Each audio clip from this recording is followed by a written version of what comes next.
Secrets of the C-Suite, the podcast, is for anyone interested in leadership and the wins, losses, and lessons of being an executive. We are two women who have successfully navigated C-Suite roles and are sharing our experiences. We will be bringing on guests to tell their stories and want to spark honest conversation and discussion, which may include swearing and lots of laughs. Join us on this adventure.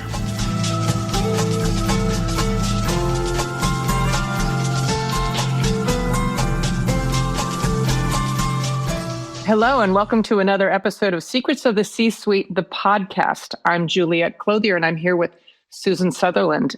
And today we are going to be wrapping up season 2 of our podcast. Hi, Susan. Hi, Juliet. Can you believe we're wrapping up season 2? I'm just blown away. Me too. You know, we've done 2 seasons in 1 year, which I think is spectacular. It's super exciting, and I'm really proud of us. I'm proud of us too. I think we were chatting a little bit, obviously, beforehand, getting warmed up for this recording. And I didn't say, but I've been thinking we're really starting to get our sea legs underneath us. Like we're really figuring out the rocking and the rolling of the interview process, of the editing process, of trying the arc of a season. So our focus for season 2 was women in leadership. And we did some different things with that. We had some different women in different situations. And I think we did a really good job with it. I mean, you know, hey, we can praise ourselves, right? Absolutely. I still want to work on interviewing skills. I think that I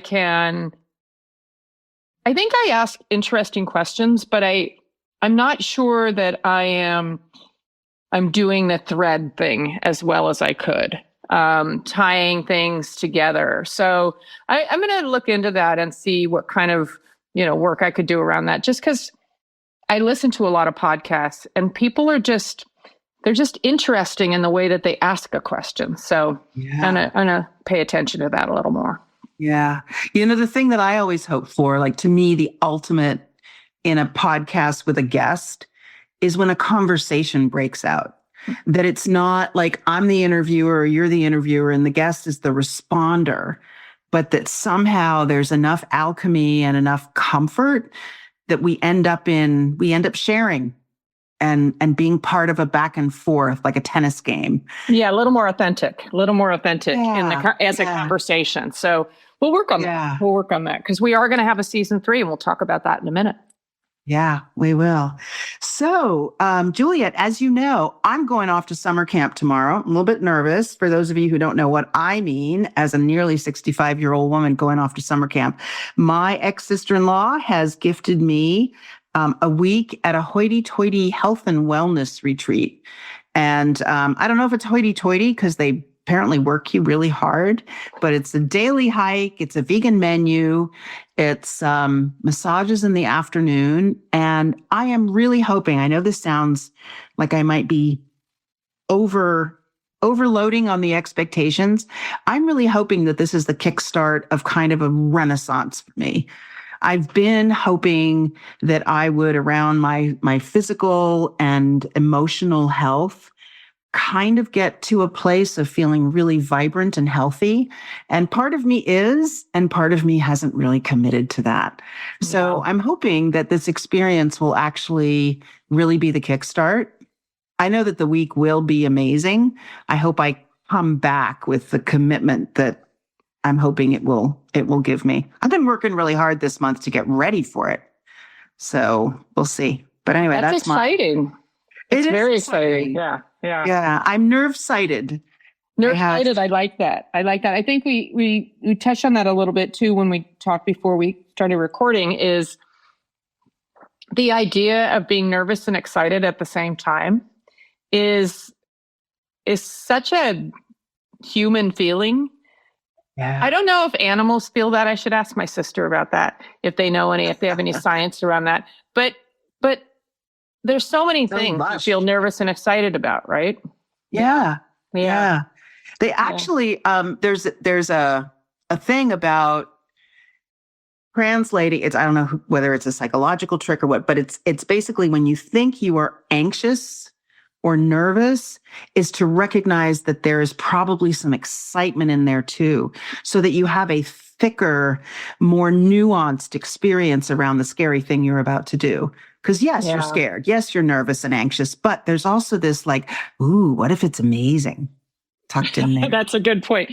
I think we talked about that a little bit. We touched on that in a few episodes, just talking about being scared and doing it anyway, the big secret, as I call it. And I think that you're going to grow, something is going to come out of it that's going to change you, maybe a little bit, maybe a lot. I think this week you're talking about sounds very much like that. Something's going to happen, but you don't know what it's going to be. And I think for me, as a recovering control freak, I think that there's been a lot of things that I have been super scared of and pushed through and done anyway. And I'm not good with the unknown, but I'm getting better, and it's because of just practicing. Yeah. So what are you nerve-sighted about these days, Juliet? Well, I bought a car. So I'm scared to drive it even. It's too nice. It's like, I think I was telling you about this, that 30 years ago, I bought the only other new car I've ever bought. I've owned many cars in between, but 30 years ago, I bought a car. I was stretched to the limit budget-wise. Living paycheck to paycheck, or maybe slightly less than paycheck to paycheck. I had to have a friend co-sign, which was lovely of my friend, but it was a huge stretch for me. And, just there was a lot of shame around the fact that I couldn't qualify for a loan. So even going in to get this car and having them run my credit, which is stellar now, brought up those feelings. I've been really thinking a lot about that. And so part of it made me feel that feeling of, do I deserve this? Is this a good decision? And, making those decisions on your own, not having a partner to bounce things off of. And I think that having this car is going to be there's some symbolism there. And so I'm thinking a lot about it. Pretty powerful cyclical experience and chance to reflect, a chance to maybe heal an old story. Absolutely. 100%.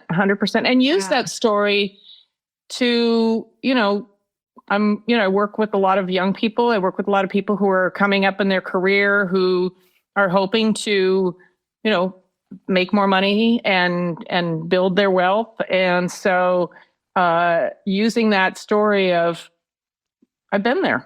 I know what it's like to really be struggling and really have a lot of shame around money, or not really have the money that you need to survive. So anyway, it's an interesting time for me. So nervous and excited. I'm nervous about driving a brand new car.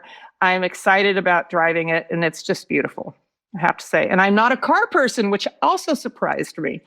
It's like, I just don't care about cars. And then I kind of am a little bit in love with it already. So. Oh, that's fun though. It's fun. Mm-hmm. It's like when you get, a new pair of boots. That's true. It's really fun. I've never felt this way about a car, whereas boots, yes, very often felt that way. That's why I chose boots. Well, this conversation about being nerve-sighted, but particularly about you and your new car, reminds me, one of the things we want to do today with you, our listeners, is kind of recap our season. And one of our more recent guests was Elizabeth Husserl, who published a book about wealth. And for both Juliet and I, it was kind of a kick in the pants, a chance to really think differently about what wealth means. And as you're talking, Juliet, about there's the part about buying the new car that is about money. And then there's the part about being able to buy a new car that is about self-worth.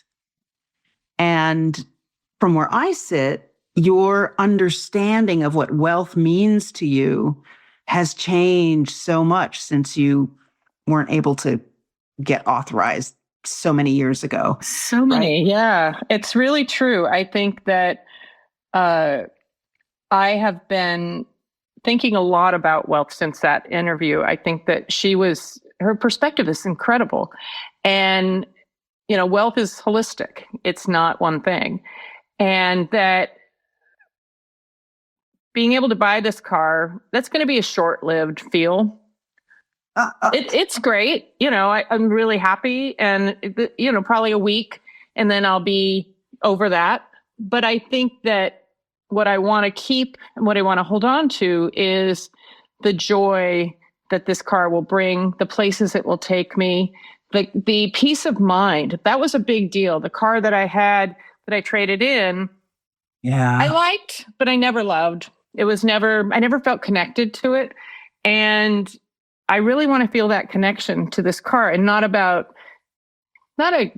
I'm going to say guy car thing, because I think guys are more into cars than women traditionally. I shouldn't say that and generalize, but I did.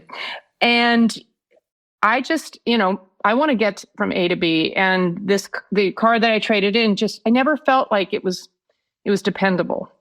And this car, hoping that it's new, I got the, extended warranty. I paid money for things that I would have never paid for 30 years ago. But I said, I want to know that everything's covered for 10 years. Yeah. And I probably will never get to 100,000 miles because I don't drive very much. But the 10-year thing was good. You buy yourself the peace of mind that really matters to you. Yeah. Right? So now you don't have to worry about that. If the car breaks down, you're going to get another car. You're going to get a rental car or whatever. That's part of the policy. Yeah. There's a deal. Yeah. There's a deal in there that I made with the organization. So it's good. It's good. Yeah. Mm-hmm. I love that you're able to take care of yourself now. Like, this is what I want now, but you're also thinking of your future self. I mean, a 10-year warranty is 10 years from now, you are making sure that it continues to give you that peace of mind. I think that perspective of taking care of your future self is really coming up a lot these days in mental health, physical health, emotional health, all the things that we can do today to take care of our future selves. And I think there's something in there, and maybe we can use that in a future episode, because I think that is super important, and it is part of where you're able to take care of your future self, and that doesn't cost money all the time. Right. But it does. I mean, there is a financial component of it. If you are living paycheck to paycheck, it is very hard to take care of your future self. True. Right. Financially hard to take care of your future self. You can do it in other ways, but you can't think of it. Yeah, you can't. You don't have time, or you don't have the resources to really even consider it. So it's probably time for us to go back and talk a little bit about what season 2 was and what it meant to us. Besides, wow, I can't believe we made our way through 2 seasons. And we just hit, I think it was it earlier this week or late last week, 750 downloads, which may not be a lot to a lot of people, but for us, it's huge. It's huge. Great moment of excitement. One thing we did differently in season 2 than from season 1 is that we had some duo sessions where you and I talked. We had, in couple of cases, we had a specific topic that we chewed on. That was episode 6, where we talked about psychological safety and risk taking. And I thought that was a really interesting one.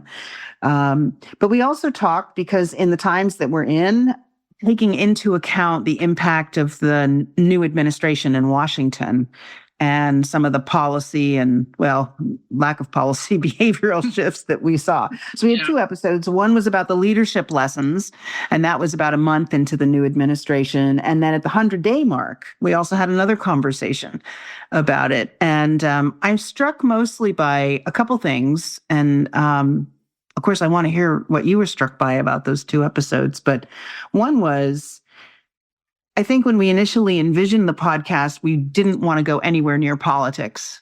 And my feeling now is so different. Like, it's unavoidable and it's almost required. I feel a certain need to be more vocal about some things. And I think a lot of people feel that way too. And that wasn't where I started. And I think things have shifted. And so I guess that's what I'm struck by is how, first of all, how impactful the world of politics and policy has been for so many people over the last year. Like people talk about 2025 being the longest decade. 6 months of 2025 has been the longest 10 years they've lived through. And I certainly have a feeling about that. So what's your sense, Juliet, for those particular episodes that we did, as you think about it from this vantage point? Well, definitely an evolution, like you talked about. My first, from the election to, I'd say, maybe that first month when we did the conversation 30 days in, and I refused to say the name. I refused to watch TV. I wasn't watching any news. I was paying attention slightly, but, just one journalist a day. I just had this one journalist I was following, Heather Cox Richardson. Shout out to her. She's so amazing and just gives you a historical perspective. And I really appreciated that because it got me out of today and it helped me see that, yes, we've been through this before and this is how it turned out. And we'll go through it again, probably not in my lifetime, but other people will. It's an evolution and cyclical. And then it was time to protest and it was time to get out there and support the people that this is affecting. I keep reminding myself that very little of this is affecting me directly, but it's affecting my community and it's making people around me feel unsafe and feel, the shame thing that we talked about in other episodes about money and power and all those things that I'm sure that there's a lot of shame in all of this, and being an immigrant and being somebody who relies on federal funding. I think we have a mutual client that was greatly affected by, losing a third of their funding and had to lay a bunch of people off, and they were doing such good work. And so it was time. It was time to get out there. And I think that was the May 5th one was the first one, I think, that I really, made my signs and got out there and said something. And I think, we definitely are not going to make this a political podcast, but we're not going to 100% shy away from it as we did in the first season. It wasn't really shying away. It was just, we were talking about other things. So. Yeah. And the truth is, and I think this matters to me, is the recognition that I have the privilege of not being directly affected by a lot of the things that are happening around me. But that to me is not a pass to say, oh, I don't want to be political or I should remain silent. Right. 100%. It's exactly the opposite. 100%. Yeah. Because we have the privilege to make change happen. We really do. So I'm jumping into a couple of our earlier episodes, two women in particular who just were so inspiring by the jobs and the roles that they took on were Shireen and Janaea. Shireen leads the homeless. She's a director of homelessness in San Francisco, and Janaea is with HomeRise, and the work that they're doing and the difficult work they're doing and the thankless work that they're doing. And I'm sure with all the things that are going on in this new administration, it's, 10 times more difficult. And I'm so inspired by their stories and their journeys and the choices that they've made to really be servants to the public and to people in vulnerable communities. And so I really loved those episodes. Both of them were they both have very different personalities and styles. They were both so self-possessed, like they'd been through so much. They kind of knew where they began and ended. And it was a grounding, powerful place to be moving from, rather than a sense of, I'm a boat on the big waves and I get tossed around by every, change in policy or administration. They both had such a articulate personal vision for why they were doing the work that they did and how they managed their lives in the context of chaos and lack of funding and, things changing around them. They were both very, very inspiring. Yeah, I really, really enjoyed those conversations, and I enjoyed all of them. I had a couple people from my life at Glide, Kim and Jean. So that's episode 5 and episode 9. Kim was 5, Jean was 9. Jean was 9. The revisiting, that's an organization. I think I mentioned it in one of the episodes. It's in your blood. You don't, it's your family. It really is. And, I preach work. These are not your family. Work is not your family. That place, the inspiration there, the daily challenges and surprises were just, they got in. So I really, of course, loved talking to those folks. It was really nice. And it was a little daunting. I haven't listened, to be honest with you, the episode with Jean, except to edit it. I wasn't really listening for, content because it was a little nerve-wracking. Speaking of being nervous and excited. Yeah. So for our listeners who haven't listened to that particular episode yet, I was on vacation that week. And so it was the first time Juliet drove solo, using car metaphor, for a podcast. Yep. So anyway. Bet you were nerve-sighted for that one. I wasn't excited. And of course, my sister, which was a great episode. I love that one. Yeah. She was, it was remarkable because I, of course, have spent time with her socially, and she's your sister, and I see her and go paddleboarding with you guys. Having her on the podcast was like, she was still Chris. Her personality really comes through, but it was such a privilege to see the power of her mind and the power of her vision. I guess that's the word I want to use. She didn't use that word, but she wanted to be a vet from a little girl. Yeah. She became a vet, and then she got interested in microbiology. So she decided to become a doctor.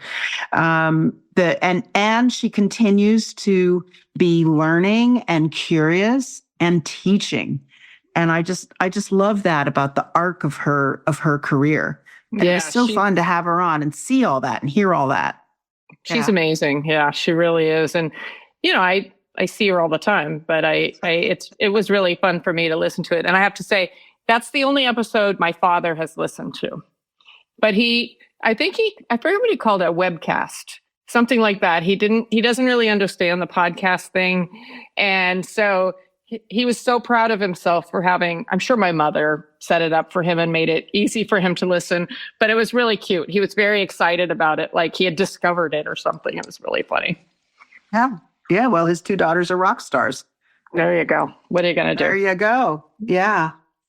And then we brought in episode 10 and episode 11, both really strong episodes, I think. That's why my sense is we're actually getting better at this. Of course, both of those women were accomplished and really interesting. Elizabeth Husserl and that whole conversation about what is wealth and beginning to think of wealth as something so much bigger than just your finances and just your money, although obviously that's a part of it. That had been a big impact on both of us. And then our most recent episode with Valerie Staub, who is the chairman of NBC Universal Local. She runs an empire out of New York. An empire. It is an empire. It was an empire. 4,000 people? What? The best part of that episode for me, which is so shallow of me, was seeing her in her new offices at 30 Rock. They literally just moved in like a week before. Yeah. And she was facing our camera. I mean, the Zoom camera and whatever. Yeah. But behind her, there were all those TV screens like we see on TV or in the movies. I know. It was like we were inside 30 Rock. That was so cool. Yeah, it was pretty really exciting. Fun.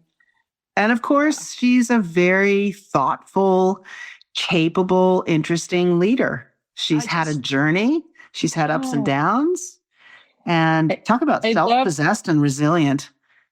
Yeah, I loved what she said about, how she leads and really helping younger people navigate, especially because that's changing constantly. I'm sure it was very, not stagnant, I don't want to say stagnant, stable for a while. That industry, male led, like it was just one way.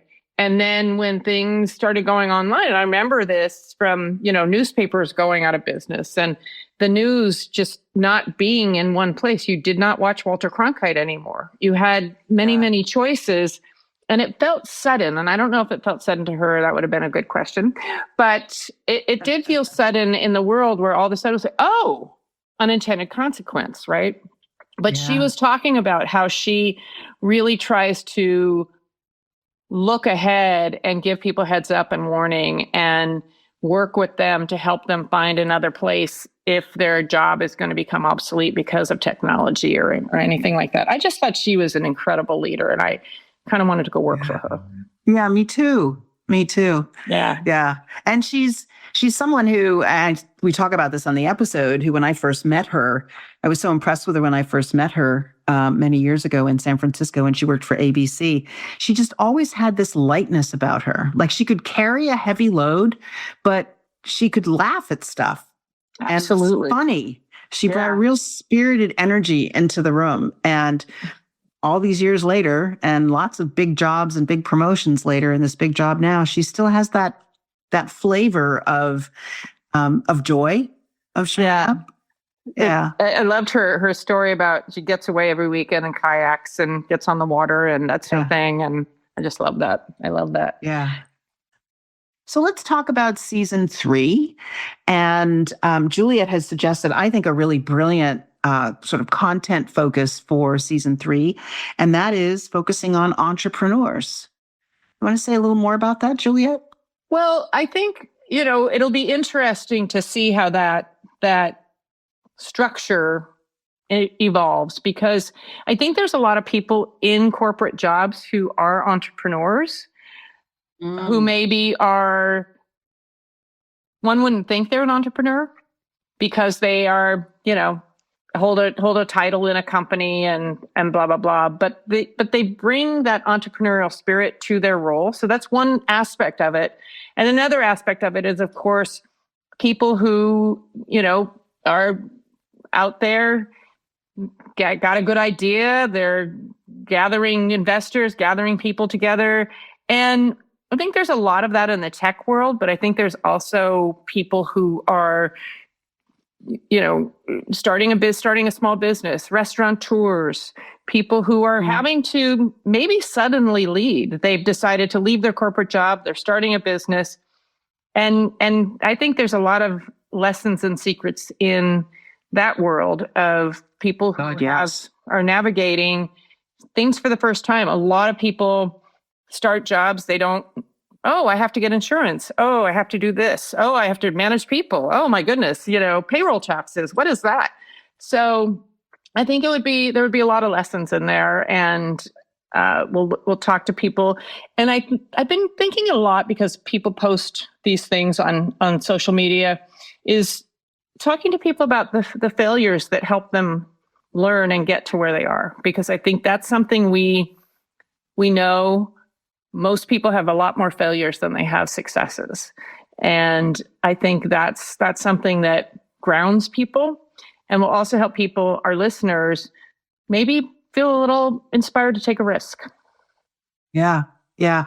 I think the whole concept of failure is a really deep and wide subject, in part because, yes, you have to fail to succeed. But it's also something that can be, I guess I was going to sort of the mindset place where some of us, I'll raise my hand, take failure hard, or we think of ourselves as failing even by many measures being a success. And so I think that's a really interesting component. And I think a lot of entrepreneurs don't have that. They don't measure themselves as successful or not successful. They just keep going. But I'm an entrepreneur in my own way. I mean, our adventure in South Africa is certainly my coaching business. But I do know that there is this aspect of failure that I keep trying to make a good thing. And it's hard for me. So I'm curious about that. I'm really curious about that. Yeah, that's going to be great. That's be really interesting. Yeah. So we're asking our listeners, if you know an entrepreneur that you'd like for us to interview, you think would be interested in joining us in an episode, please reach out. In the show notes, you can see how to contact us. we'd love to hear from you and get some ideas from our audience. Now that we've had 750 plus episodes, there's got to be some people out there who have an idea or are entrepreneurs themselves. Right. And the one thing I would say is we really absolutely welcome and appreciate your comments, your suggestions, and please don't consider it a failure if we don't act on your suggestion, because we may have a lot of really good ones and we've got a short list already going. And we're not sure exactly when season 3 will launch, but we're thinking end of summer. Yeah. So hopefully that's vague enough for everyone. It's vague enough for me. And with that, I'm headed off to summer camp tomorrow. What about you, Juliet?